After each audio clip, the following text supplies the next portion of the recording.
இன்னைக்கு முதலமைச்சர் பேசும்போது சில வார்த்தைகள், தவறான வார்த்தைகள் பேசுறாரு. உங்க அப்பா இங்கதான் இருப்பாருன்னு சொன்னாங்க.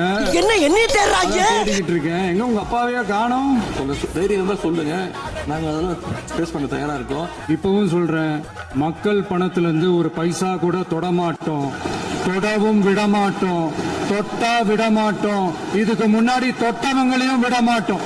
முதலமைச்சர் அவர்கள் பேசும்போது நாங்களும் அமைதியா கேட்டுட்டு தான் இருந்தோம். ஆனா சில கருத்துக்கள் அவர் பேசும்போது அதை நாங்க அனுமதிக்க முடியாது. ஊழல்லையே ஊறி போனவங்களால இந்த கூட்டணி ஆட்சியோ, ஆட்சியிலையும் பங்கு, அதிகாரத்திலையும் பங்கு கொடுக்க முன் வராது. நீங்க போய் பேசிக்கிட்டே இருப்பீங்களா? நாங்க பார்த்துக்கிட்டே இருக்கணுமா? இப்ப புதுசா ஒரு வெப்பன் ஒண்ணு கொண்டு வந்திருக்காங்க. அது என்ன தெரியுமா? அவங்க தயவால தான் நம்ம ஆட்சி நடக்குதான். மக்கள் தயவால இந்த ஆட்சி நடந்துகிட்டு இருக்கு. இங்க இருக்கிற நிறைய பேரு நடுங்கி போய், ஏன் இவ்வளவு கோவம், ஏன் இவ்வளவு கதறல்? எடுத்தேம்பார் ஓட்டம்.